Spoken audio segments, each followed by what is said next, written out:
Bueno, buenas tardes. Vamos a dar comienzo a la actividad de la tarde. Para no atrasarnos, vamos a tratar de ser puntuales. En esta oportunidad, bueno, primero quiero agradecer a los organizadores que nos invitaron a participar y vamos a trabajar con la forma de historias clínicas comentadas como se hizo en la mañana.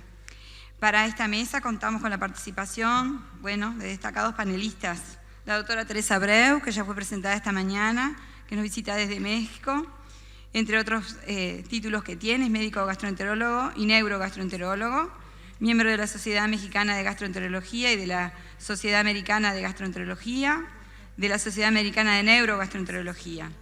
Nos acompaña también el doctor Aldo Fierro, que es geriatra, es profesor adjunto del Departamento de Geriatría de la UDELAR y actual profesor agregado de la Clínica Médica B del Hospital de Clínicas. El doctor Pablo Luna, que nos acompaña desde Argentina, él es médico del Servicio de Gastroenterología y Endoscopía del Hospital Alemán de Buenos Aires, también es socio de la Sociedad Argentina de Gastroenterología y de Endoscopía de Buenos Aires y también del American College. Nos acompaña también la doctora Machado, que es gastroenteróloga, que tiene un magíster en estudios de investigación, y la nutricionista Claudia Bello. Bueno, no sé si me faltó alguna presentación, algunos ya se presentaron en la mañana. Sí. Bueno, me acompaña también el joven Rodrigo Dorelo, que es médico, que es residente de segunda rotación de gastroenterología, y que lo vamos a hacer trabajar, aunque sea nuevo en esto, para empezar con la presentación de las historias. Muy bien. Ahora invitamos a la doctora Cristina Arotze, médico geriatra, para presentar el primer caso clínico. Buenas tardes. En primer lugar, agradecer a la Sociedad de Gastroenterología del Uruguay por la invitación y por dejarnos participar en esta jornada, en donde aprendemos mutuamente.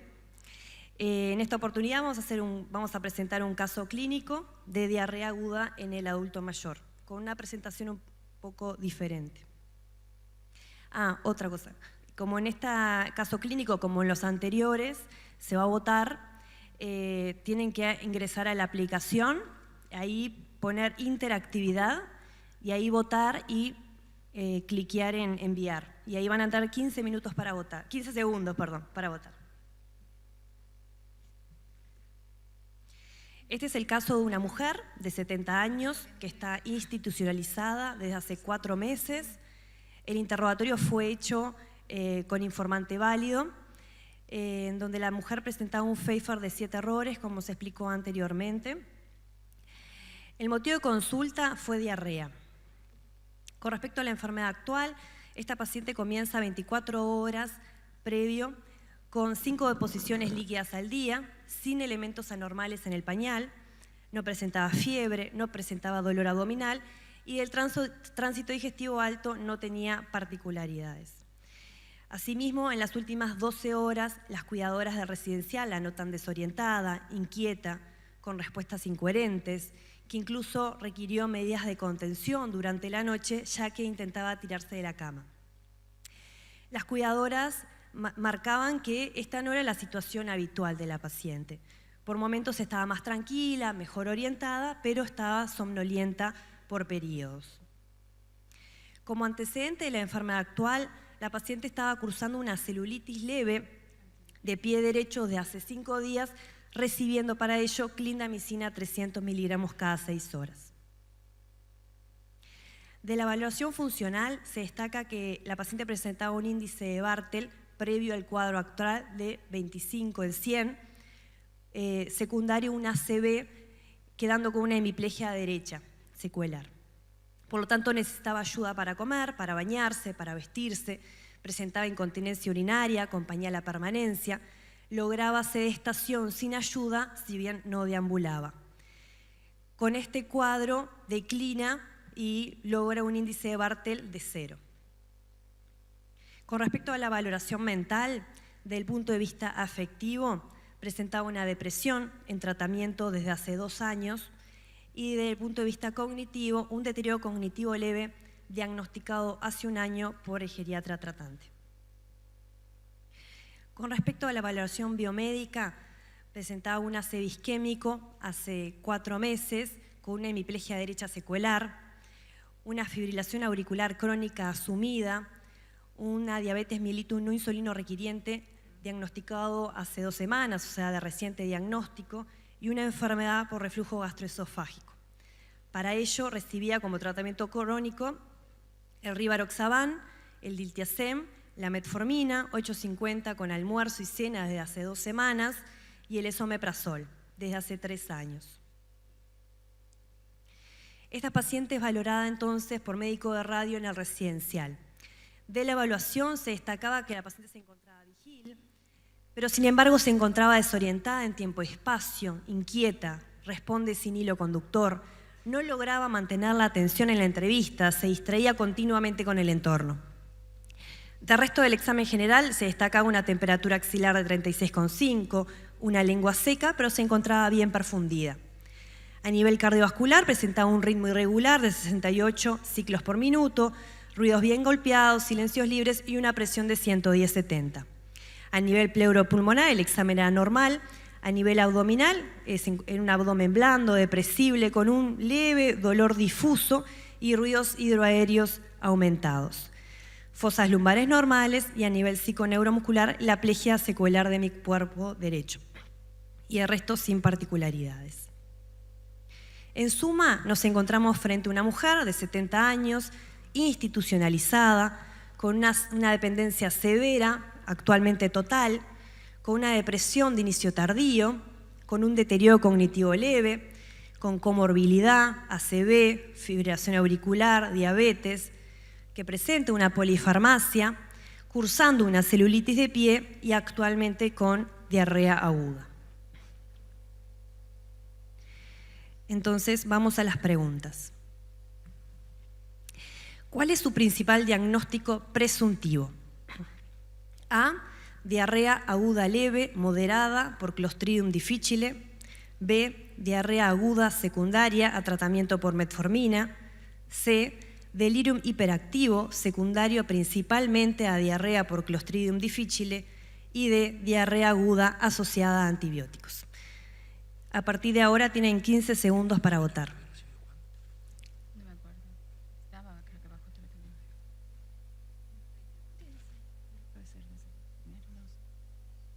Vamos a esperar la votación para después preguntarle a los panelistas acerca de la respuesta. Se cerró la votación.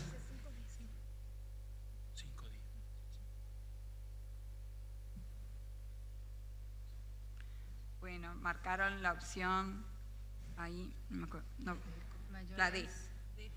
Muy bien. El 60% votó la opción D, que era diarrea aguda asociada a antibióticos. Bueno, nosotros tenemos que pasar. ¿Vos tenés la respuesta correcta allí? Sí. Para pasarla. Pasala, por favor, y después discutimos. Bueno, la respuesta correcta era que hay un delirium hiperactivo secundario, principalmente a diarrea por Clostridium. Como vimos que hubo dudas en el auditorio, bueno, está bien, porque así eso nos permite discutir un poco. Vamos a preguntarle en principio al doctor Fierro, primero algunas dudas, porque nosotros en el auditorio hay geriatras, pero también hay gastroenterólogos, ¿no? ¿Qué es la escala de Pfeiffer y lo de interrogante válido? Para ver cómo lo consideran ustedes. Te hago las preguntas a ti y después al resto. Bueno, bárbaro. ¿Por qué el diagnóstico de Clostridium difficile es la opción correcta? ¿Por qué lo justificás? ¿Por qué principalmente? Y si es común... Eso lo justifican los gastroenterólogos. Bueno, y si es común que la metformina dé diarrea en el adulto mayor. ¿Sí es común que qué? Si es común que la metformina dé diarrea en el adulto mayor. Bueno, así que la primera pregunta, ¿por qué La escala. la escala de Pfeiffer y un informante válido? Como decía Óscar hoy, la valoración de los pacientes adultos mayores requiere una valoración integral que implica una valoración del estado mental.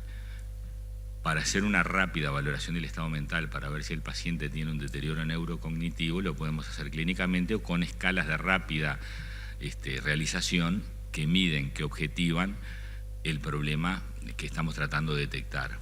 La escala que ponía hoy Óscar cuando hablaba de la valoración integral, la escala de Pfeiffer es una escala de rápida realización que nos demuestra que el paciente tiene un trastorno neurocognitivo dentro de lo que tiene, por ejemplo, un trastorno de memoria.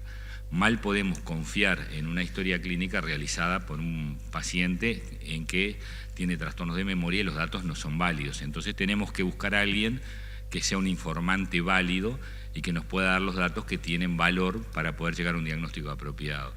Y ahí me parece importante, todos los que hacemos geriatría, valorar también a quién le hacemos, quién es un informante válido. Muchas veces vienen pacientes adultos mayores que detectamos un trastorno neurocognitivo, pero vienen acompañados por familiares, por ejemplo, esposos que también tienen un trastorno neurocognitivo.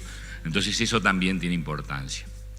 A veces vienen con un acompañante que ni siquiera está con ellos. Así es, que no se Del otro que era lo del delirium. Sí, ¿por qué ese diagnóstico De delirium. Sí. Esa no lo nombraron nada. Los trastornos neurocognitivos puede ser desde que la persona nace, la va instalando progresivamente en el curso del tiempo, o instalar un trastorno cognitivo agudo. Muchas veces se confunde la demencia o trastorno neurocognitivo mayor con lo que se llama estado confusional agudo, en realidad delirium. El delirium es un trastorno cognitivo que es agudo, global, fluctuante, reversible y que tiene causas que lo desencadenan, que no es lo mismo que tener una demencia. En esta situación hay un rápido cambio del estado cognitivo de la paciente que no era como está ahora. ¿Cómo podemos llegar a ese diagnóstico? Bueno, porque hay criterios operativos que tienen una alta sensibilidad y una alta especificidad, que son los criterios de CAM, que nos permiten hacer el diagnóstico, que tiene 4 ítems, 2 de ellos que son mayores, el inicio agudo y la fluctuación y el trastorno atencional, que son los criterios que tienen una importancia fundamental. ¿Qué es lo que le pasaba a esta enferma? No puede fijar la atención, ¿no? Cosa que no pasa habitualmente con otros trastornos neurocognitivos. La desorganización del pensamiento es el otro criterio, que es un criterio menor, y la alteración del nivel de conciencia. Cuando tenemos los 2 criterios mayores acompañados de uno menor o de los criterios menores, hacemos el diagnóstico de delirium. Y eso tiene una importancia fundamental por muchas cosas. Primero que nada porque decía que es un cuadro de deterioro cognitivo agudo que fluctúa, que es reversible. Ustedes vieron cómo está en un momento mejor y en otro momento peor, eso tiene mucha importancia. Pero que tiene causas desencadenantes, no cualquiera tiene un delirium. Hay factores que predisponen, cuanto más viejo más, si tiene una encefalopatía previa, si tiene antecedentes de alcoholismo, si tiene antecedentes de un deterioro previo. Tiene factores que lo facilitan y hay factores que lo desencadenan. Si nosotros pasa desapercibido el diagnóstico de delirium, está pasando desapercibido las causas desencadenantes. Las 2/3 partes de las causas son causas extraneurológicas. ¿También es un factor de gravedad, doctor, eso? Es un factor de gravedad, ¿no? No entendí. ¿Un factor de gravedad? Sí, claro, es un cuadro grave. Esto es una urgencia, ¿tá? Porque puede pasar desapercibido, menos en esta situación que en otros tipos. Porque la otra pregunta es, ¿por qué es delirium hiperactivo? Bueno, porque eso depende de la actividad psicomotriz que tiene el enfermo. Acá tiene agitación psicomotriz, eso a veces llama mucho la atención, pero no es el más frecuente de todos. No se escuchó cuando dijo 2/3 partes de las causas son y ahí extraneurológicas. Extraneurológicas, gracias. Seguro, dentro de ellas las causas infecciosas, las causas metabólicas, las disionías, las acciones de medicación, la supresión de medicamentos, las causas neurológicas son menos. ¿Qué pasa cuando el paciente no tiene esta inquietud psicomotriz y que no tiene alucinaciones? Está hipoactivo, está quieto, llama menos la atención, más fácil que pase desapercibido, más aún la gravedad.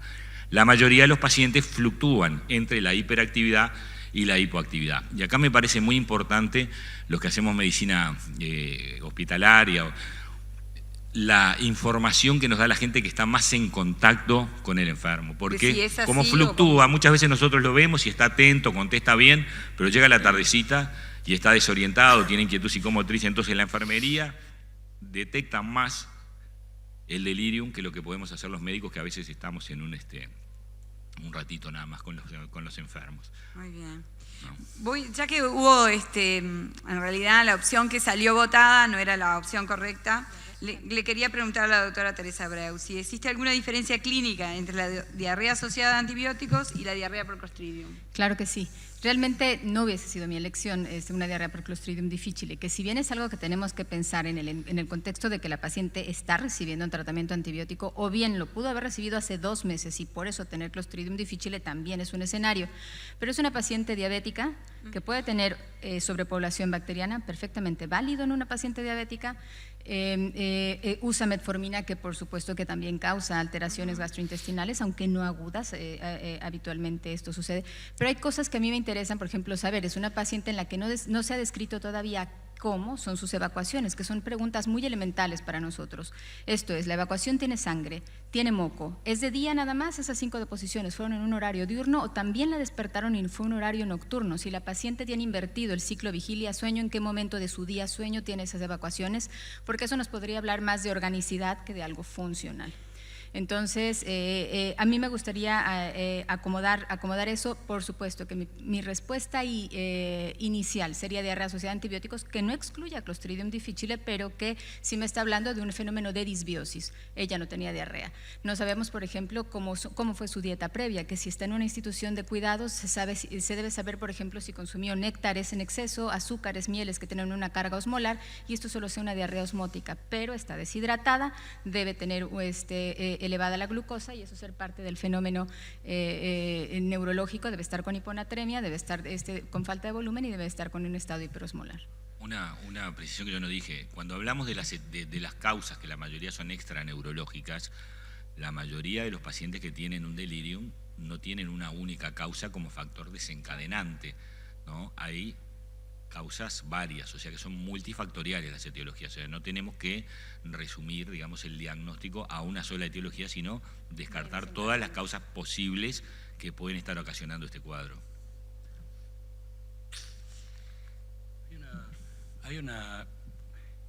Yo concuerdo con Ana Teresa. Yo lo primero que hubiera pensado es la diarrea aguda asociada a antibióticos. Yo no conozco tanto de estos síndromes confusionales en los ancianos, pero hubiera pensado en algo metabólico, en deshidratación, en fiebre, etc. Lo que pasa es que hay un par de zanahorias que nos pusieron adelante para que vayamos corriendo atrás, que es el uso previo de antibióticos y el uso de un inhibidor de la bomba de protones, ciertamente en una dosis alta y por mucho tiempo en una señora muy grande.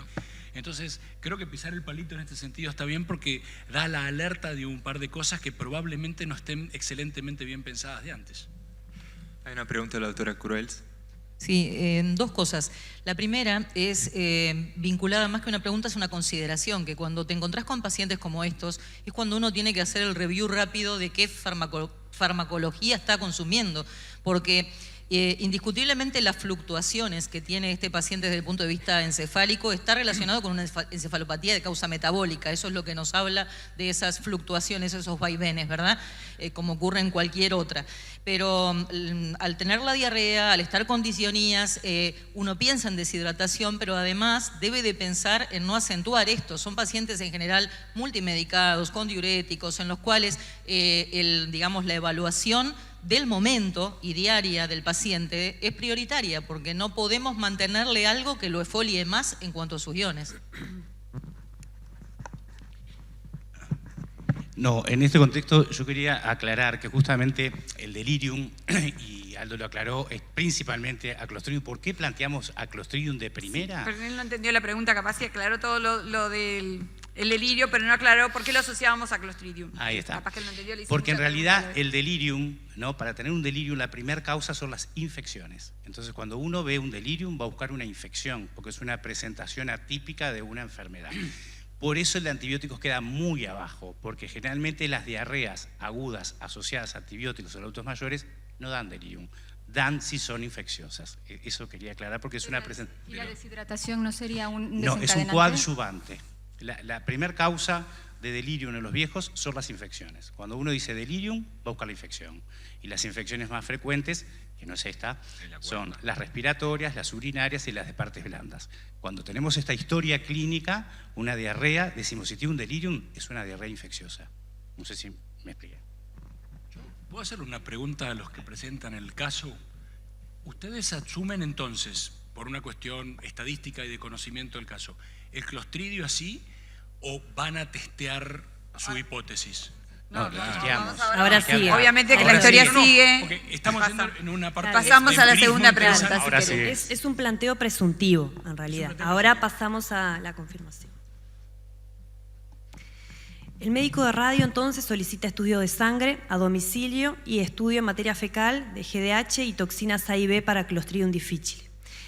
Los resultados arrojan que tiene un hemograma una hemoglobina de 12 gramos de decilitro, plaquetas normales, glóbulos blancos de 9.000 y neutrófilos de 85%.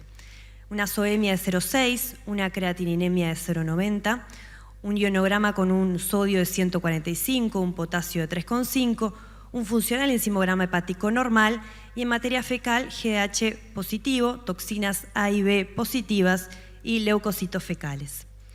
Entonces, ¿qué importancia tiene este diagnóstico? La A, el delirium constituye una emergencia médica, aumenta la mortalidad hasta 1 año luego de superado el cuadro y es un factor indicador de mayor pérdida funcional. La B, la edad avanzada, el delirium y la elevada comorbilidad son elementos predictores de mala evolución de la diarrea por Clostridium. La C es que dado que la paciente se encuentra en una residencia a larga estadía y comparte baño, van a ser fundamentales las medidas de aislamiento de contacto y de limpieza para prevenir la aparición de un brote y de todas las opciones son correctas. Tienen 15 segundos para votar.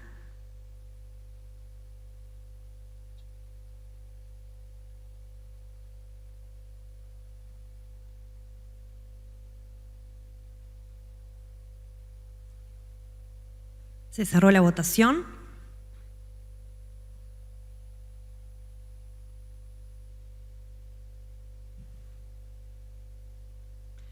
Bueno, estamos todos bastante de acuerdo, esta vez fue un poco más parejo. Bueno, capaz que ahora correspondía que lo que ya el doctor aclaró de por qué realmente esto es una emergencia médica y cómo lo relaciona con la frecuencia, ¿no? En lo que hablaba de infecciones, no sé si tú querés hacer otra acotación. No, digo que eso, que la mayoría de los pacientes, la causa más frecuente, como decía Óscar, desencadenante del delirium son las infecciones. Dentro de las infecciones digestivas son la cuarta causa.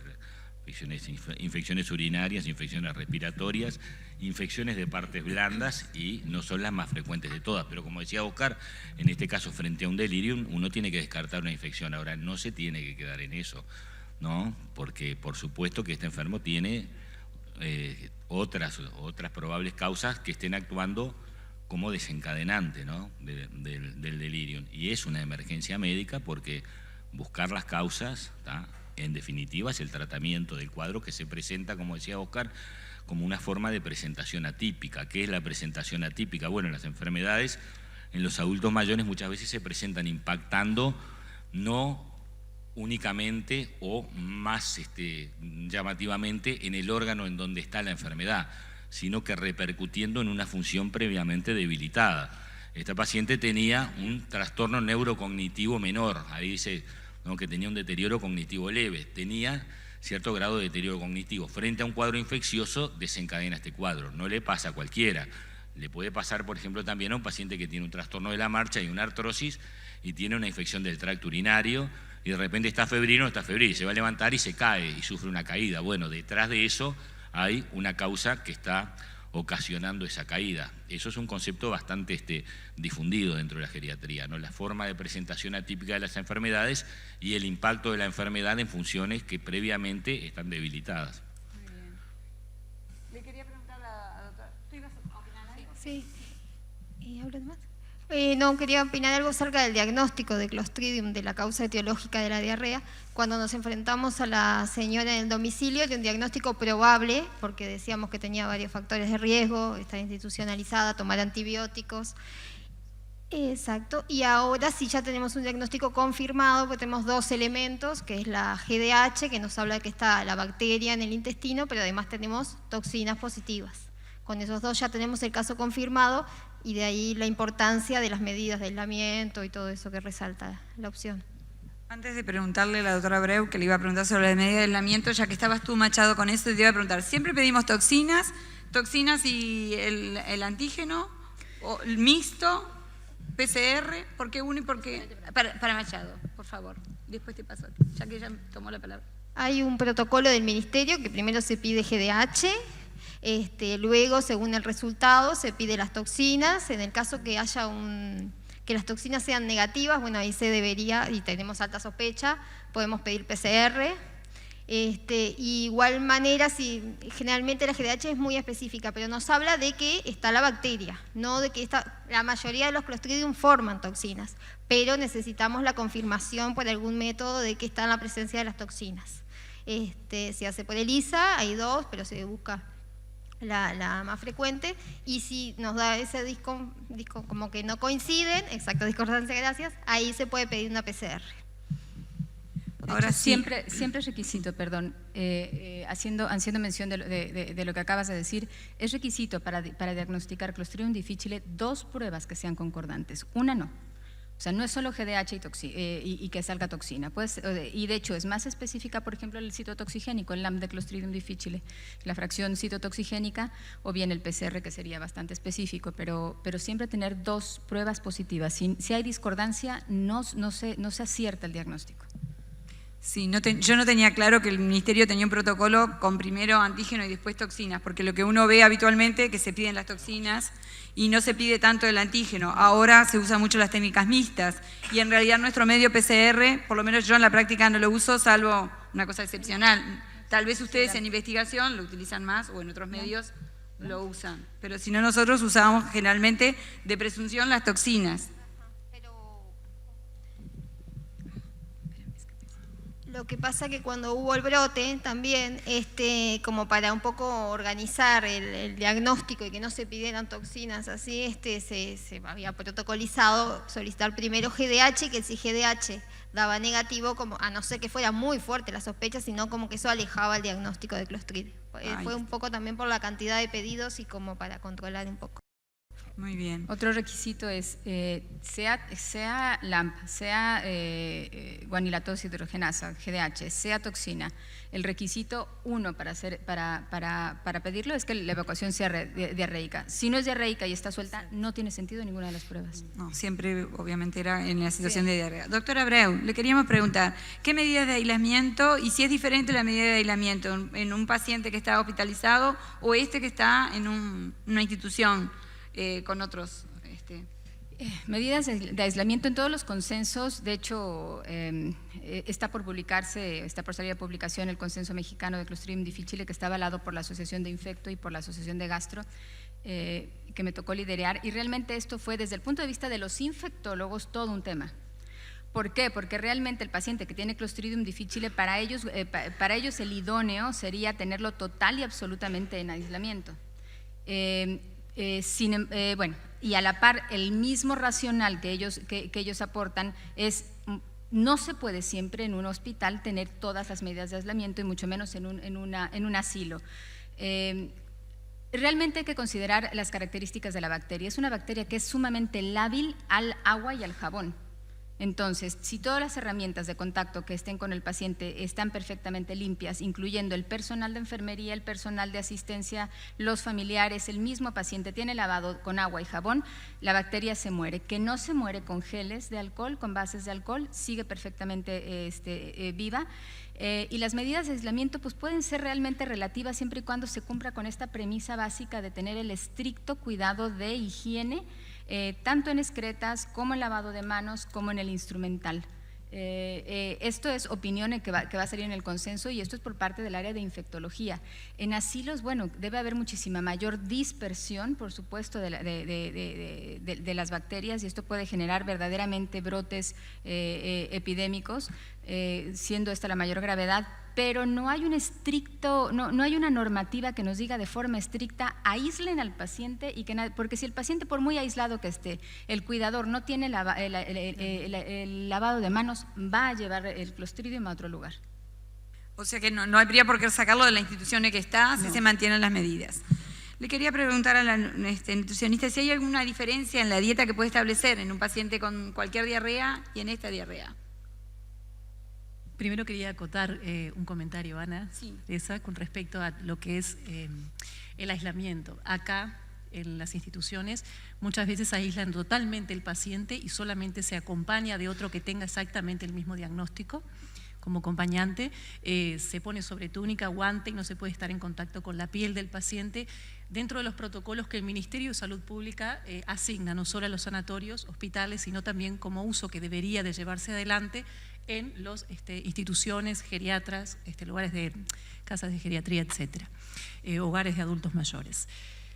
También insisten con el agua y con el jabón, por supuesto, como primera y principal medida, como tú lo decís, sí, muere a la correcta higiene, no solo de manos, sino también hay un protocolo con respecto a los puntos de contacto más frecuentes, como son las manijas, la llave de luz, ¿verdad?, el reborde de la cama, determinados puntos que son de mucha manipulación, no solo del paciente, sino también de los familiares, y cuidado en lo que es el traslado y el transporte del paciente cuando se lleva a otro lugar, exactamente, a tocar otras áreas que otro tipo de pacientes que no tienen esta bacteria puedan llegar a contaminarse indirectamente de alguna manera. Y posteriormente al agua y el jabón, el uso del alcohol, ¿sí?, lo utilizan un poco para sacar a pasear si quedó alguna nada más, porque realmente no lo mata. Eso con respecto a lo que es las higienes y los cuidados.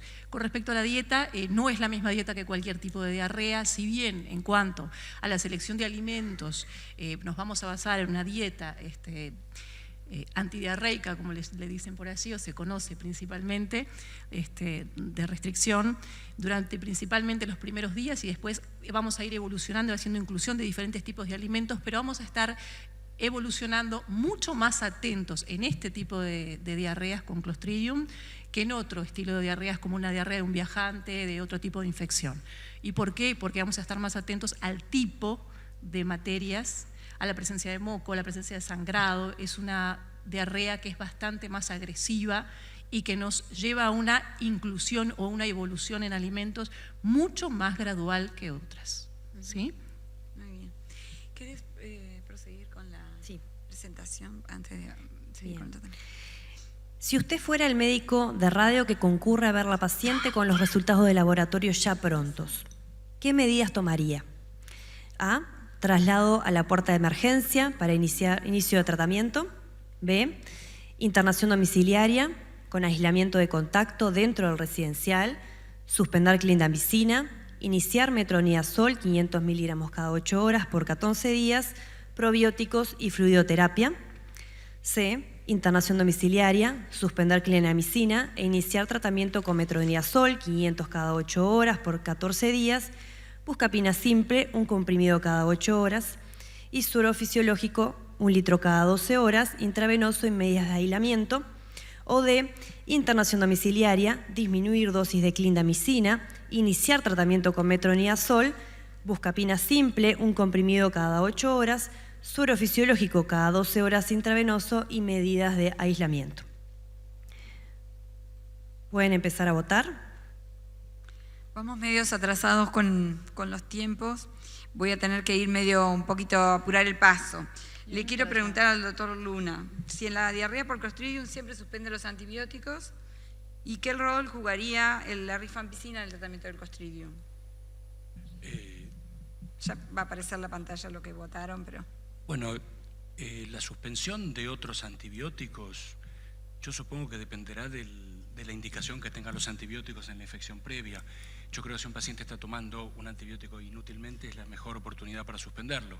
Si el paciente está séptico o tiene algún problema serio de su salud, eso ahí intervendrá el infectólogo y nos dirá.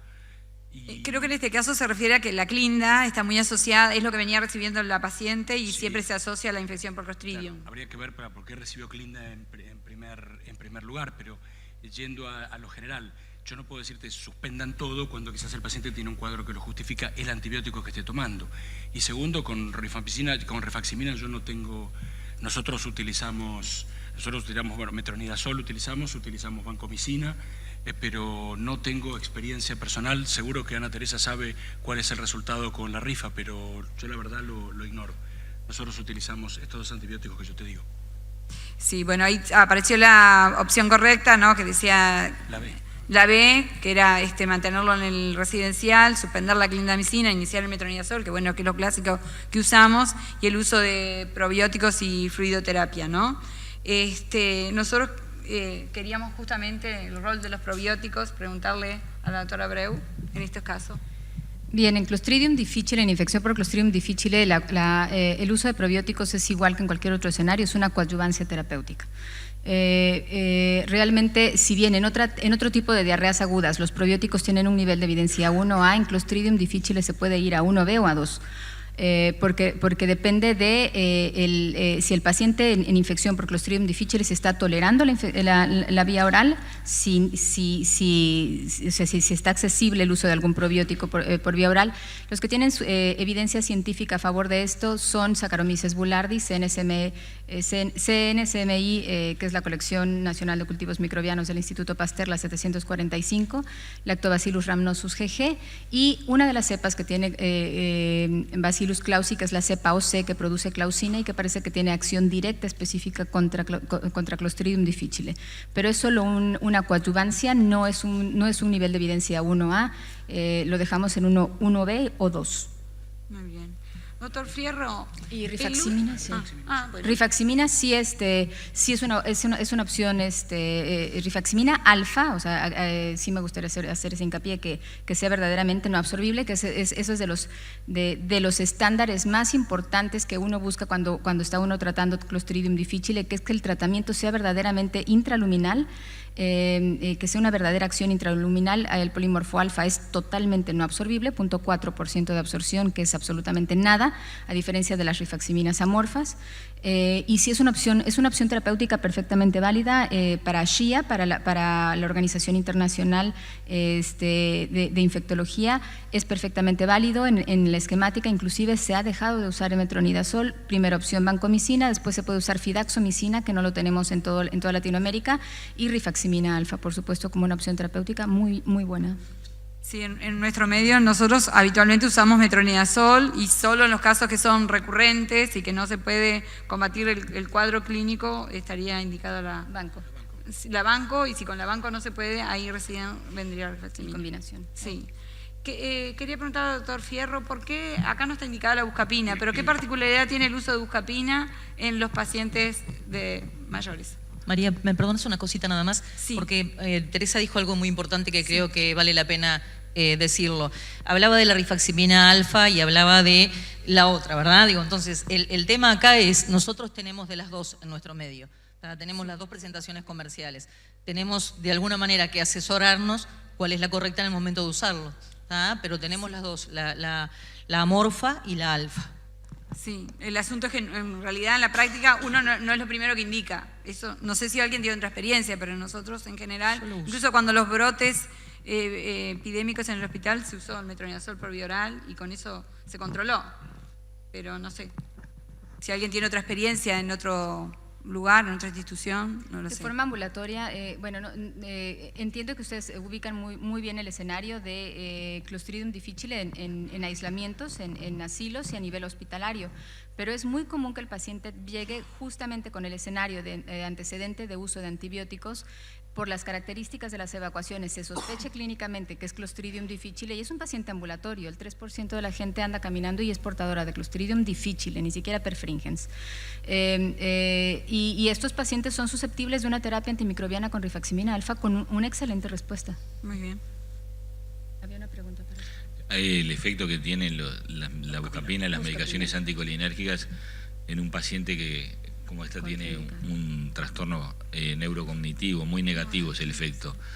De hecho, estas medicaciones dentro de las causas farmacológicas pueden ser desencadenantes de delirium o un paciente que tiene un deterioro cognitivo previo a la acentuación del estado cognitivo. Más aún, los pacientes que tienen una enfermedad de Alzheimer u otras demencias menos frecuentes, las medicaciones que se usan son medicaciones anticolinesteráticas, o sea, aumentan la transmisión de acetilcolina a nivel del sistema nervioso. O sea que estas medicaciones que se usan con relativa frecuencia en los pacientes que tienen trastornos neurocognitivos son muy negativas para lo cognitivo, ¿no? Además de otros efectos adversos. Y para Clostridium también. Bueno, tengo que, no sé, preguntarle al comité organizador cómo hacemos. Estamos en el tiempo, nosotros nos quedaba otra historia por presentar. Son temas muy complejos.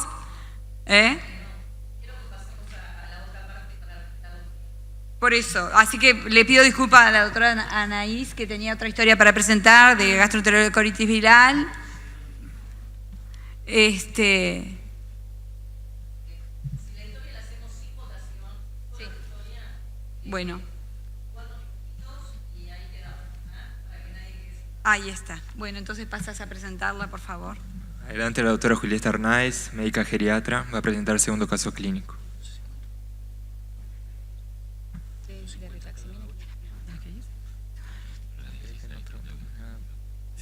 ¿Quieren comentar algo? Bueno, buenas tardes, rapidito. También agradezco a la Sociedad de Gastroenterología por la invitación. En este caso se trata de una paciente del sexo femenino de 79 años, viuda hace 5 años, con 2 hijos, jubilada de magisterio. Su motivo de consulta es la diarrea y comienza hace 24 horas con artromialgias, falta de energía y malestar general. En la evolución sufre una caída intradomiciliaria sin consecuencias. Posteriormente instala dolor cólico abdominal difuso de moderada intensidad. En ese contexto presenta una nueva caída de iguales características, permaneciendo 20 minutos en el piso sin consecuencias hasta ser asistida por su sobrina. Luego instala un vómito sin elementos anormales, cólico abdominal y 4 deposiciones diarreicas sin elementos patológicos. El dolor cede con las mismas y una incontinencia fecal en 2 oportunidades. Niega fiebre, chuchos de frío, niega un síndrome pigmentario y del tránsito urinario nada a destacar. De la valoración funcional, desde el inicio del cuadro la paciente requiere ayuda de una persona para las transferencias, la deambulación y subir y bajar escaleras. O sea que se presenta con un Bartel actual de 80 que la cataloga como dependiente leve. El estado funcional previo de esta paciente tenía actividades avanzadas, asistía a la iglesia. En cuanto a los instrumentales, presentaba un Lotton y Brody de 8 en 8, o sea que era muy activa. Y en las actividades básicas de la vida diaria tenía antes un Bartel de 95-100 por una incontinencia urinaria de esfuerzo que era ocasional. No tenía caídas previas y el novio médico es una paciente hipertensa, crónica, de buen control, sin daño de órgano blanco, y tenía una fibrocolonoscopía total y bien preparada hace 5 años que era normal.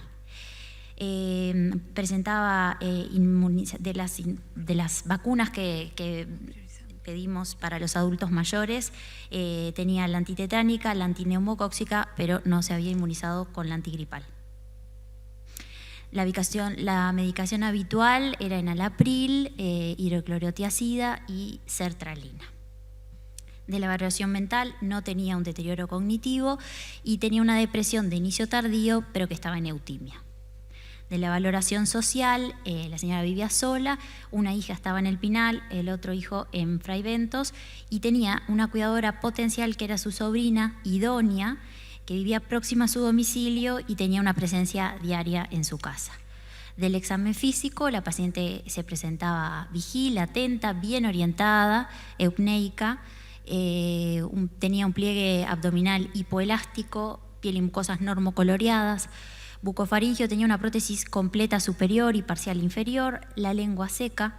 En cuanto a lo cardiovascular, tenía un ritmo regular de 96 ciclos por minuto sin soplos, los pulsos presentes y simétricos y una PA de 170 milímetros de mercurio.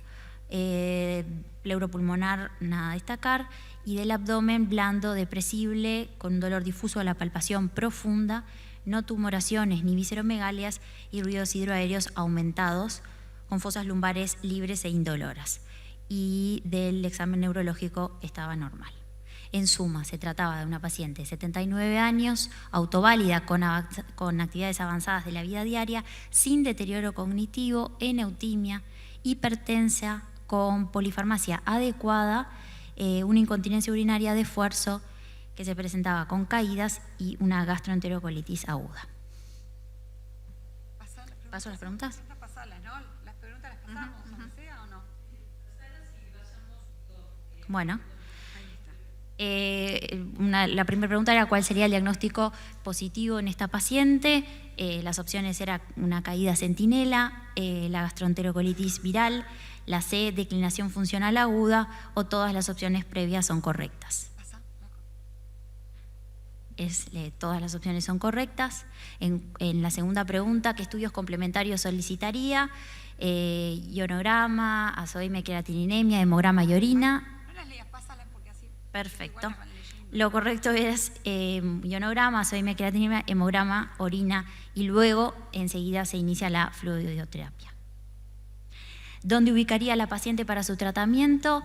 La ubicación en esta paciente dependerá de la situación socioeconómica de la paciente. Cualquiera de las opciones anteriores podría ser válida, pero depende más que nada de eso. No sé si la mesa quiere hacer algún comentario del caso, alguna consideración, o el público. Teníamos una serie de preguntas, pero si nos extendemos en las preguntas no nos da. Bueno, nos queda claro que es una gastroenterocolitis viral.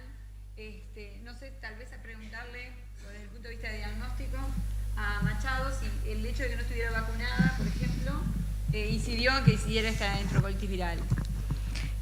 No, pues la vacuna antigripal protege con la enfermedad grave de la gripe, con los virus que se administran en esa vacuna, los 2 cepas de influenza A y una cepa de influenza B. Los agentes virales, que sería la primera propuesta en este caso, una diarrea aguda, son otros agentes, norovirus, rotavirus, que no se encuentran disponibles en la vacuna. Solo en los niños hay vacunas para rotavirus que se vio que funcionan cuando se dan en lactantes muy pequeños, o sea que en adultos no se utiliza. Bueno, para ser respetuosos con el tiempo de los demás, nos extendimos nosotros un poquito más, les pedimos disculpas, que disculpen también que no pudimos discutir de la forma que quisiéramos y queremos agradecerles a los participantes.